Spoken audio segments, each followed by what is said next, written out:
Hi everyone, I'm Erika Cerqueira and I am a master's degree student in the International Neuroscience Institute Edmond and Lili Safra in Macaíba, Brazil. And the title of the present study is EEG-based face-locking value for motor and imagery motor task discrimination. Well, on one hand, we know that brain-machine interface studies have helped a lot in the recovery or adaptation of individuals who have a disease such as CVA or who have been through an accident, such as, for example, a catastrophe that causes some type of paralysis. So because of that, the interest of scientific community in improving the brain-machine interface mechanisms has also increased. On the other hand, we know that to perform tasks, the brain recruits different neuronal populations from different areas that are distributed over the cortical and subcortical regions that interact with each other. This type of interaction has contributed a lot to the development of brain-machine interfaces, and one way to study these interactions is to investigate the connectivity of these neural regions, such as synchrony or asynchrony analysis of these interactions emitted by the brain signals, when performing or thinking the desired task. With this, the objective of this study was to analyze the synchrony in different frequency bands to find patterns in different EEG bands that can help classify motor task or motor imagery without knowing the task being performed, which can help in future brain-computer interface models.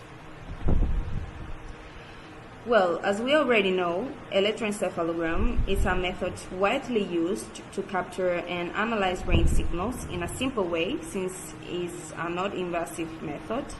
Therefore, it was chosen for this study. A 16-channel EEG was applied in 5 healthy university students while they were performing or imagining a motor task. Another group filtered the signal and developed and applied a face-locking value code in MATLAB to analyze the synchrony of the captured signals without knowing how they have been captured. The face-locking value, or PLV, as we can call, is a statistical method ranging from 0 to 1, where 1 indicates maximum synchronization and 0 indicates minimum synchronization or maximum asynchronization. However, both high or low synchronization patterns can provide important information. To do the analysis, the PLV of all the channels were compared, fixing one and comparing this one with all the other channels.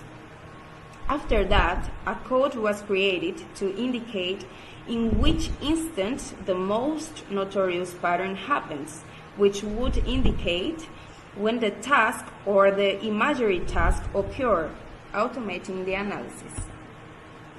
Here we have as a result a 3D matrix comparing the values of PLV of the 16 channels versus 16 channels. And here we can see, we can compare the numbers to colors. So here we have more synchronization in these areas. Here we have always 1 because it's channel 1 versus channel 1, channel 2 versus channel 2. And the synchronization is always 1 because they have the same phase. So to do a better analysis and see the data in time,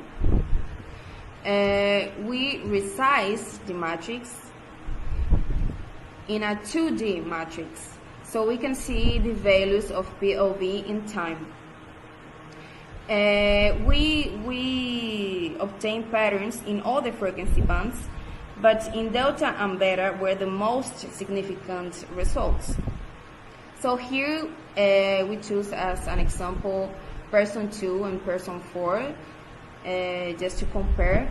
And here we can see